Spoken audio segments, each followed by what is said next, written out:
untuk membicarakan tentang rencana besok nih. Ini bahaya Pak, ini yang dari awal dalam bahasa hukum ada barang bukti yang tidak dihadirkan di publik gitu ya.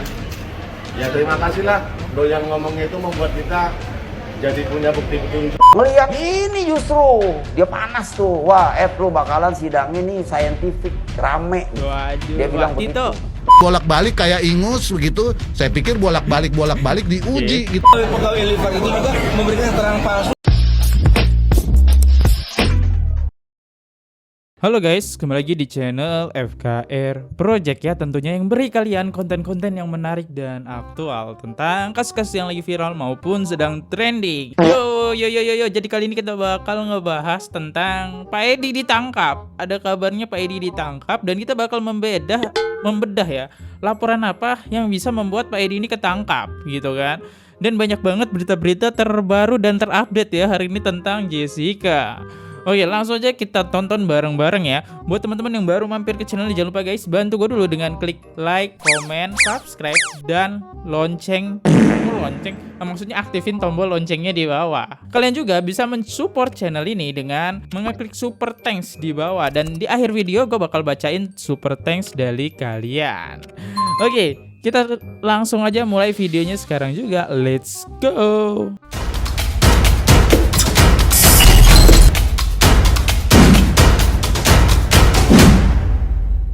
Oke, jadi di sini tertulis ya, Edi Salihin resmi dilaporkan ke Polri hari ini Jumat tanggal 1 bulan 12 2023 oleh tim kuasa hukum dari Jessica ya. Oke, kuasa hukum Jessica banyak ya.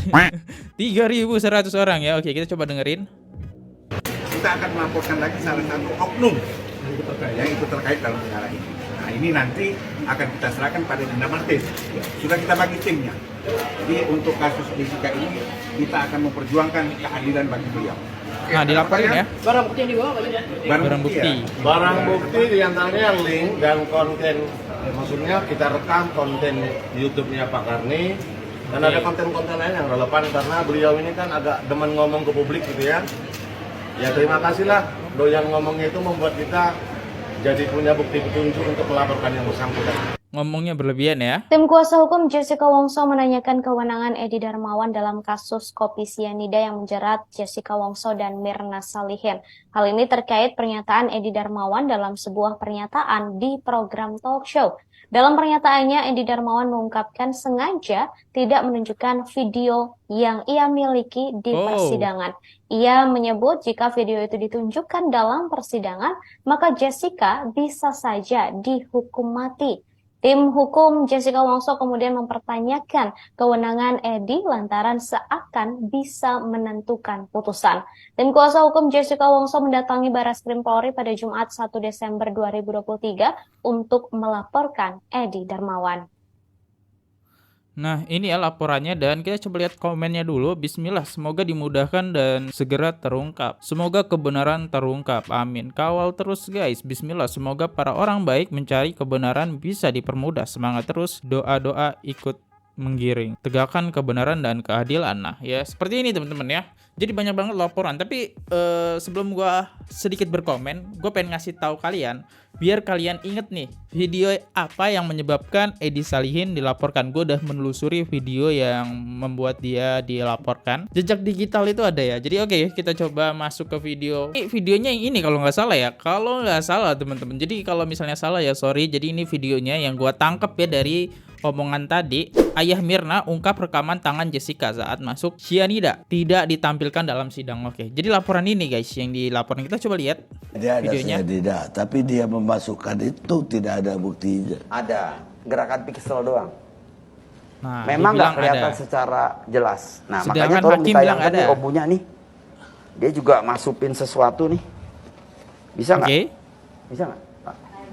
Nih. Ti. Ini dia masukin sesuatu nih, sianida nih. Ini kita di Polda waktu itu rame-rame sama Pak Tito, ada Pak Krisna. Ada Pak jadi Tito, kita Pak foto Krisna. dulu, ini lagi nunggu. Loading dulu. Kok Pak Tito ikut turun tangan. Pak Tito ngelihat ini justru dia panas tuh. Wah, lu bakalan sidang ini scientific rame nih. Waduh, Dia bilang Pak Tito. begitu. Tuh lihat tuh. Nah ini kenapa kita nggak keluarkan dulu waktu sidang? Kenapa tuh? Kita nggak mau dia dihukum mati. Nggak mau Biarin dihukum dia mati. keseksa. Kalau bisa seumur hidup, maksud saya begitu. Kalau bisa seumur hidup ya. Saya maunya Oke. begitu. Jangan dihukum mati. Keenakan dia. Oke, Mati mah keenakan. ditembak mati, selesai. Nah nih. Apa tuh? Kok bisa ya? Edi Ini punya polisi sampai videonya. teriak-teriak kesenangan nih. Teriak kesenangan gak Yang mana? tuh? Oh, ini. Ulang ya. Perhatikan tangan kiri dia. Ini belum pernah dikeluarkan. Gue curiga ya, ini emang gak ditampilkan persidangan, tapi polisi dan jaksa mempercayai video ini sehingga menuduh Jessica bersalah, kan yang meyakini mereka ya. Padahal kan emang gak ada CCTV gitu. Tapi kok bisa-bisanya nih Edi punya CCTV? Gue curiganya jangan-jangan mereka terhasut dengan video Edi ini gitu. Tapi emang gak ditampilin di persidangan ya teman-teman. Ini video ini emang gak ada di persidangan. Dan pertanyaan gue, kok ini Edi dapat dari mana lo? Jadi polisi sangat senang sekali itu hari sampai lompat ya. Emang boleh barang bukti dipegang sama orang lain?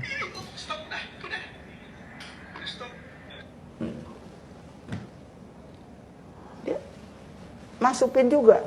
Dia kurang kali. Dia pakai sedotan yang teorinya Dr. Theodor. Coba dibuka deh linknya. Itu Theodor itu omongannya saya langsung, waduh kok dia yang ngomong bener ya. Jadi dimasukin sedotan, makanya Mirna sedotin yang pekat itu. Makanya dia ngomong detik mati dia. Dia ada cyanida, tapi dia memasukkan itu. Oke, Theodor ini kalau nggak salah orang yang mengemukakan kalau Jessica itu menaruh cyanida di dalam sedotan gitu kan. Nah jadi ya langsung Pak Edi betul juga nih. Nah ini ya videonya. Next kita lihat lanjut laporannya lagi ya. Hari ini 150 lawyer melaporkan ayah Mirna ke Barreskrim atas dugaan menghilangkan bukti CCTV. Oke, menghilangkan ya. Yang CCTV tadi dipegang. Di bawah adalah rekaman video dalam wawancara Darmawan Salihin dengan Pak Karni Ilyas. Darmawan Oke, Salihin dan nonton kemudian ya kalian. menunjukkan satu video di handphonenya. Itu potongan video ketika Karni menanyakan, kemudian singkatnya Edi Darmawan Salihin dalam wawancara itu menunjukkan sebuah video yang menurut dia itu dengan sengaja yang menunjukkan tangan Jessica memasukkan cyanida menurut dia. Kalau begitu, kenapa ada bukti CCTV yang harusnya menjadi utuh, menjadi alat bukti di pengadilan, tapi bisa berada di tangan Edi Darmawan Salihin? Itu niat kita melaporkan ini. Biarlah penyidik yang membuktikan dia dapat itu dari mana, dari penyidik kah atau dari KP Olivier. Ada ayah korban pegang barang bukti tidak ada di pengadilan. Ada ayah korban yang cuap-cuap jual-jual nama petinggi-petinggi Polri. Emang dia siapanya polisi ya?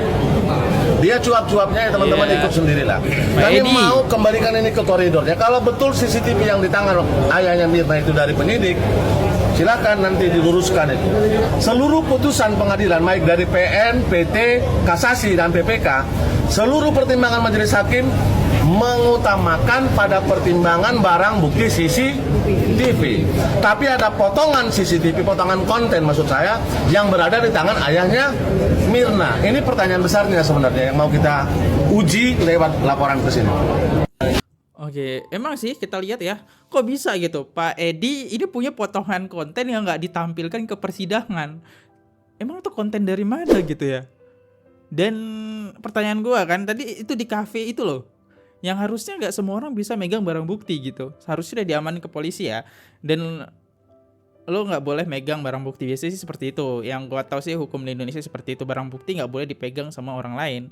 Dan dia punya barang bukti yang di kafenya sama tempat Jessica. Kok bisa? Nah itu yang harus dipertanyakan. Betul juga ya. Wow, ini benar-benar lawyer Jessica ini cukup teliti banget ya. Wajar sih ya. Dengan lawyer yang jumlahnya sampai 3.000 ataupun 150 lawyer ini yang melaporkan ya harusnya udah teliti banget ya.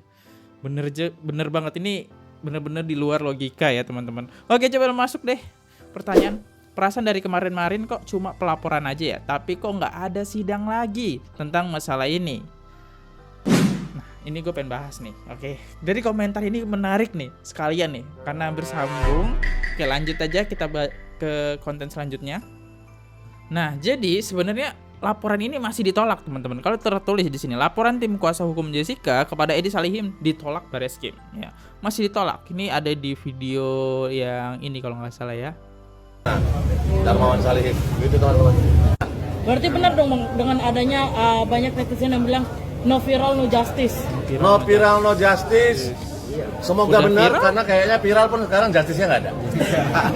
Kecewa nggak sih Bang karena LP-nya ditolak gitu Bang? Nih. Kecewa nggak Bang LP? Kecewa nggak, cuma capek aja. Kami tidak akan kecewa hari ini. Ya, Dan tidak akan mengecewakan Jessica juga. Insya Allah tidak. Ya, Tuh ya. Jadi LP laporan Jessica itu ditolak nih. Laporannya itu ditolak ya. LP laporan ditolak, teman-teman. Gimana nih? Udah laporan tapi ditolak. Ternyata laporannya ditolak. Dan mungkin kita coba masuk ke komen aja deh. Kok Bareskrim menolak ya? Ada apa dengan hukum Indonesia? Gak bisa jawab sih, gak bisa berkomentar teman dari komen ini. Jadi semakin cinta sama TNI, petinggi TNI kalau bawahannya salah langsung dihukum. Laporkan untuk hakim kemarin, gimana? Diterima atau ditolak juga? Kok belum ada kelanjutannya? Nah, kemungkinan ditolak juga, jangan-jangan ya. Nah itu, laporan doang, tidak ada ini ya, respon anjay. Next, kita bedah laporan dari Edi Salihin ya. Ini disampaikan oleh gue kurang tahu sih ini bapak siapa. Next saya dengerin. Anda minta maaf tapi mau bersikap heroik meredakan Pak Grenal Musti. Ini jadi tanda tanya lagi. Oh ya. Apa sih kedekatan Anda dengan pejabat-pejabat polisi itu gitu sebenarnya? Terus apa kepentingan Anda terlalu dekat dengan mereka gitu sehingga Anda bisa memberi statement resmi, men-skip beberapa video?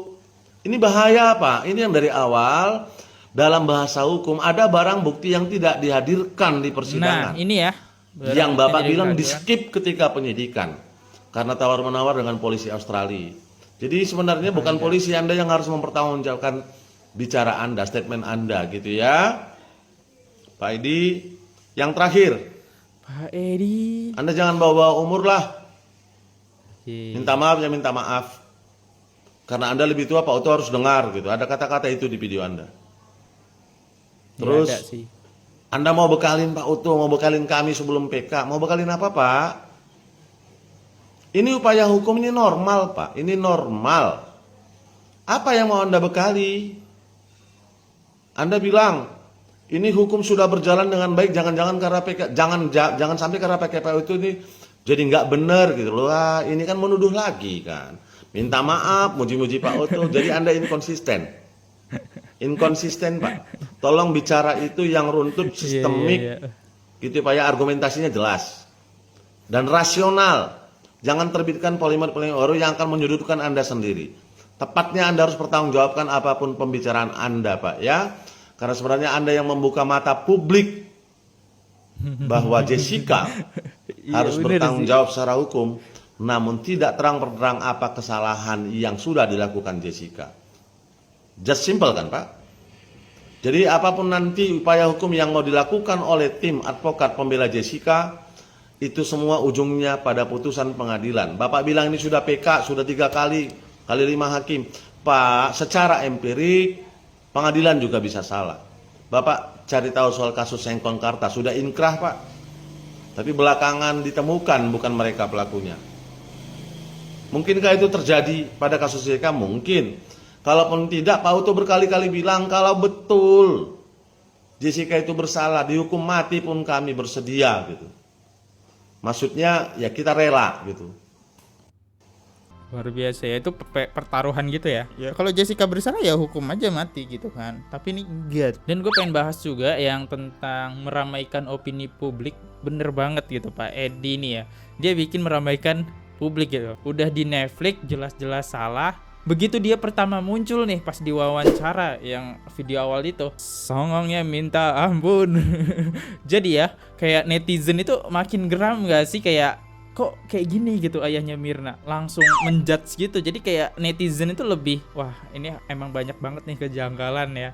Karena ngelihat dari sisi gaya bicara dan gestur dari Edi ini sangat songong sekali gitu ya. Jadi ya netizen itu tahu sendiri lah ya teman-teman, langsung dibongkar habis-habisan tentang kasus Jessica ini. Ya yang bikin rame sebenarnya Edi, cuma karena itu Edi juga udah mulai jarang muncul gitu ya. Sekali muncul yang kemarin blunder lagi, udah minta maaf tapi ya masih ada gaya songongnya gitu kan. Itu sih yang bikin netizen makin geram lagi. Udahlah umur gitu, udahlah nggak usah dilanjutin kasus Jessica ini, nanti makin tambah riwem gitu, makin pusing. Udah jelas-jelas bersalah gitu katanya sih ya, cara halus ya, dia nggak bilang kayak gitu. Tapi oke, kita lanjut next, masuk ke podcast ini yang potongan aja. Kok tidak asing ya kasusnya? Oke, ini ada kemiripan dengan kasus seseorang ya. Oke. Di sidang itu Gue pengen bedahin ini. jalannya itu kan gak ada bukti-buktinya. Jadi diambillah CCTV yang dari Cafe Oliver. Ya. Ya. Terus saya tanya di sidang, Pak, ini CCTV dapat dari mana? Nah, Dia bilang dari Oliver. Mana berita acaranya? Gak ada. Dan bentuknya sudah dalam bentuk flash disk. udah dipotong Saya bilang, ya. kalau di sini kan ada CCTV. Pasti ada DVR-nya dong di sini. Disimpan dong datanya. Nah, saya minta, tolong Pak, saya bilang sama hakimnya, keluarin dulu DVR-nya. Kita ambil dari situ dong. Dari original. Dari original. Ini kan nggak tahu kita dari mana-mana. Dia ambil, dia bilang kosong. Lah, DVR-nya ini kosong. Saya bilang gimana? direkayasa sih. Ini kok iya. Kok kayak kenal kasusnya ya? Ini kosong. Direkayasa itu. Dihilangkan CCTV-nya ya. Kayak nggak asing kasusnya Pak. Korong. Iya. Jangan itu jangan Iya, ya. itu jangan. Oke, karena mereka takut, akhirnya gue coba aja lah sepil. Oke, kita coba baca captionnya dulu deh ya. Kok tidak asing kasusnya Jessica seperti ada kemiripan dengan kasus lain soal CCTV. Hahaha. Oke. Dan itu adalah Ferdi Sambo ya. Kalau kita lihat beritanya aja, terbukti rusak CCTV. Bekas anak buah Sambo divonis 10 tahun penjara. CCTV bongkar skenario baru tembak Ferdi. Nah, jadi ya kayak CCTV originalnya itu hilang gitu ya dari Ferdi Sambo gitu ya. Ini ya. Jadi kemiripannya seperti ini. Ini gue agak takut juga, tapi ya buat kalian biar gak penasaran, jadi ini ya. Ada kemiripan dengan kasus Ferdi Sambo, yang dimana kalau kita ngomongin Ferdi Sambo, dulu Ferdi Sambo adalah anak buahnya Krisnamurti, yang dimana Ferdi Sambo belajar dari Krisnamurti. Gak bercanda ya. Nah jadi ya mungkin saja gitu ya ada kemiripan juga dengan kasus Ferdi Sambo ya, dengan rusaknya CCTV. Dan yang dibawa pada waktu persidangan CCTV-nya yang full ya, frame dari pagi, sore, malam itu gak ada ya. Yang dibawa cuma bagian-bagian penting aja gitu, yang dipotong-potong ya, dengan mungkin maksud tujuannya ya biar enak aja gitu ngejelasinnya. Tapi kan harus ada original dong ya. Nah itu nggak ditampilkan teman-teman. Oke, kita coba berdiskusi lagi ya tentang peradilan Jessica, peradilan sesat, karena Jessica divonis dengan berkas-berkas yang sudah sesat. Oke, jadi berkas-berkas sesat itu seperti apa Pak? Jelasin Pak. Contoh, karena ini kita bicara kasusnya Jessica ya. Saya kira semua orang-orang yang kuliah di Fakultas Hukum dan kriminolog ya, kalau ada orang mati, semuanya harus diotopsi dan dibuat visum et repertumnya. Kalau tiba-tiba itu tidak ada, lantas berkasnya itu diproses, disidik oleh orang yang ketua penyidiknya levelnya tidak tanggung, bukan level polsek loh, levelnya polda loh dan dir loh, ya, Polda. melakukan proses ya, mulai dari olah TKP. Nah, itu bagaimana? Apakah telah dilakukan secara benar atau tidak? Semuanya itu kan dibuat hitam atas putih karena ada prosedur dan berita acara semuanya kan. Iya. Itu bagaimana? Termasuk juga misalnya bagaimana mayat itu diolah, bagaimana kopi dan gelas-gelas itu yang dijadikan barang bukti itu semua kan ada berkasnya, lembar demi lembar dibuat, ya kan? Bukan di karang-karang lisan itu, semuanya itu dibuat berkasnya kan. Kemudian juga CCTV-nya itu bagaimana, ya? Itu semua sebenarnya langkah awalnya adalah olah TKP. Pertanyaannya, olah TKP ini telah dilakukan secara etik, secara benar nggak? Terutama juga Karena ini polisi ngomongnya, wah sekarang ini kita harus pakai science, ya kan? Ya, Wah, pakai science. science kalau digunakan hanya untuk membenar-benarkan dan menutup-nutupi, efeknya ya kayak begini, jadi peradilan sesat. Ya, kalau kamu mau pakai science dari awal, ya mayatnya diotopsi. Nah, Gitu logis. loh. Ya, kalau mau mendapatkan kebenaran dan kepastian hukum. Ini semua tidak dilakukan. Pertanyaannya, siapa yang melakukan kontrol terhadap berkas-berkas ini? Telah dilakukan secara benar, baik dari segi keilmuan maupun dari segi metodologi dan dari segi prosedur. Kalau ini tidak ada yang kontrol, maka inilah yang disalahgunakan. Kemudian berkasnya oleh kepolisian diselesaikan dan dibuat kesimpulannya sendiri. Jadi dia yang olah TKP, dia yang nyidik, dia yang kemudian dia yang ngumpulin datanya, kemudian dia yang menyimpulkannya sendiri, Individu ya, kan? individu Kemudian berarti, baru oke. dikasih ke jaksa.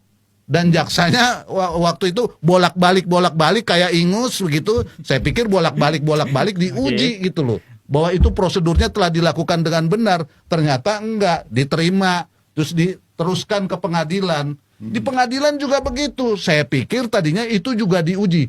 Saya bilang kenapa itu kayak ingus? Karena yang terjadi begini. Kalau kita mau cari kebenaran material ya, yang benar nih secara etika dan secara teknis science, semua yang kita dapat kita taruh semua di dalam berkas. Tapi fakta yang kita lihat, orang-orang yang diperiksa sebagai saksi pro justisia justru di berkas tidak ada dan tidak dimajukan sebagai saksi. Berarti kan ini ada yang diolah, ada yang dimain-mainin. Nah, siapa itu yang memainkan itu? Apakah jaksa pada waktu itu periksa itu dengan benar? Menurut saya nggak benar. Nah, dari berkas-berkas yang tadi saya katakan itu telah dilakukan tidak benar itu, diadililah. Ya kan? Dan faktanya ternyata kan kalau kita mau mendapatkan kebenaran material, semua lembar-lembar dan prosedur itu kan harus diuji di persidangan.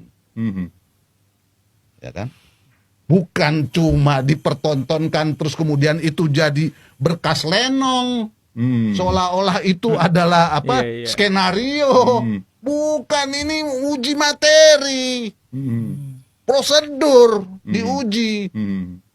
Ya, tapi bagaimana hakim mau menemukan itu kalau seluruh berkas-berkas itu dari awal sudah tidak benar? Maka mengandalkanlah keyakinan hakim. Ternyata keyakinan hakim ini juga keyakinan yang menurut saya konyol. Karena Konyol, ternyata kenapa kalau tuh? saya lihat kapasitas dari hakimnya sendiri, nggak terlampau juga dia ngerti sains yang itu apa itu CCTV, apakah bisa direkayasa atau tidak. Kalau sudah soal berumur, bedah Pak. mayat, otopsi, seharusnya dia tahu karena dia bukan hakim ece-ece, dia hakim senior, tiga-tiganya hakim senior. Iya, senior Saya kira ya. seharusnya tahu, tapi kan main pencak silat semuanya, ya kan? Akibatnya kita sekarang Pencak silat. bukan cuma peradilan dan hakim itu yang menanggung, kita semua sekarang ini menanggung yang dipertontonkan oleh Netflix loh. Ya, bukan dipertontonkan oleh persidangan kita, oleh Netflix, bahwa praktek yang dilakukan sekarang ini terhadap vonis Jessica yang sekarang sudah dieksekusi ternyata adalah peradilan sesat karena diadili berdasarkan berkas-berkas yang sudah sesat juga. Dan Saya kasih contoh Oke. karena ini kita Oke. Jadi bisa kita garis bawahi yang dimana siapa yang ngurus dokumen tersebut ya? Dokumen satu orang ini yang ngurus dokumen dari A sampai Z gitu. Dan terus ngasihin ke jaksa. Dan jaksa juga nyampein ya cuma dari dokumen-dokumen tersebut ya. Kalau ada berapa video sih ya? Gue lupa video yang mana tapi ada yang dibilang sama Sandi kalau nggak jaksa Sandi dan Edi ya, Prof Edi.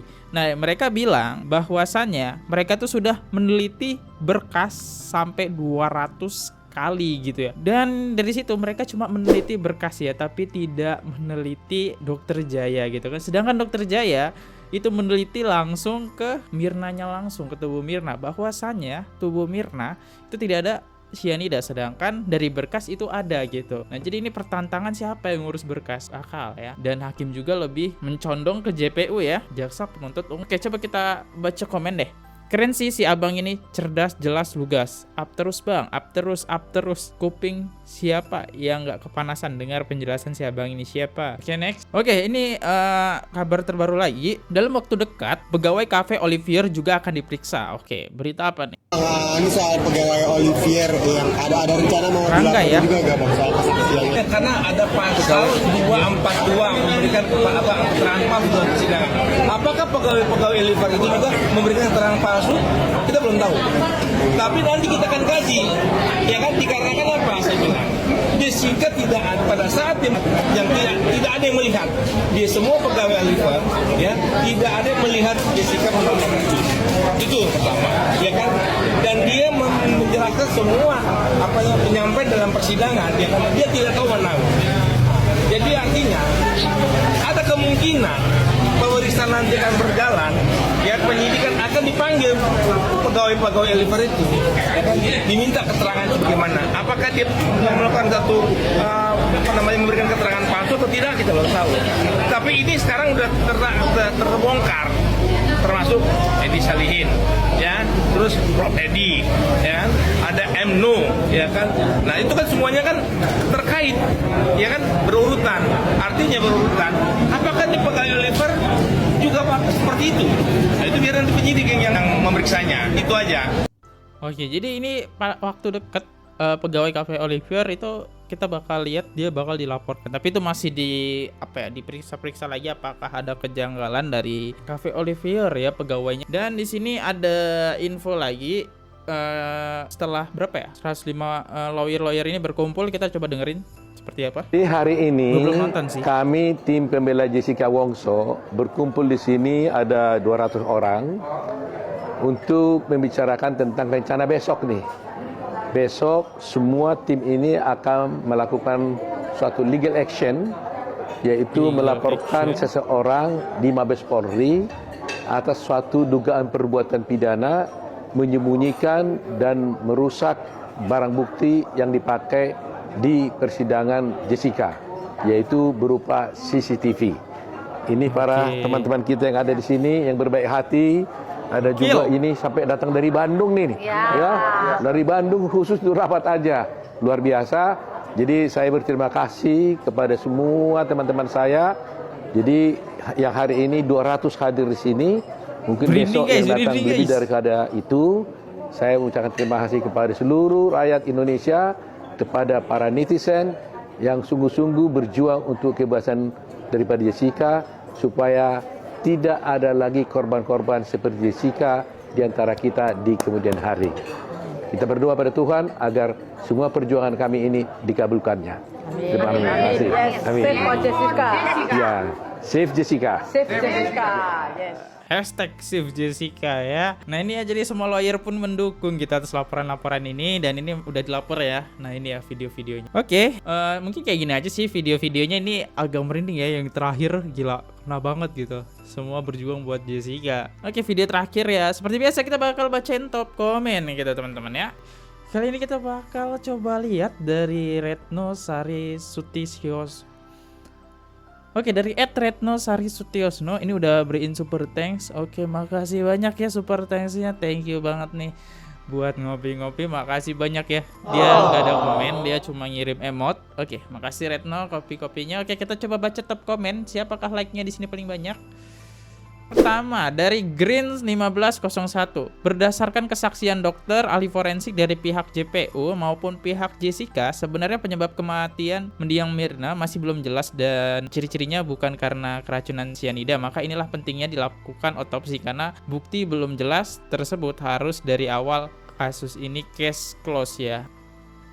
Harus ditutup ya. Oke, next. Ini like-nya 7 dari user NG6TQ8ZR1G. Udah jelas kalau banyak kejanggalan dan rekayasa. Ada beberapa yang tidak tahu malu. Oke, Mungkin itu aja sih, top komennya cuma dikit ya. Ya kali ini dikit banget yang komen ya, 27, tapi nggak apa-apa.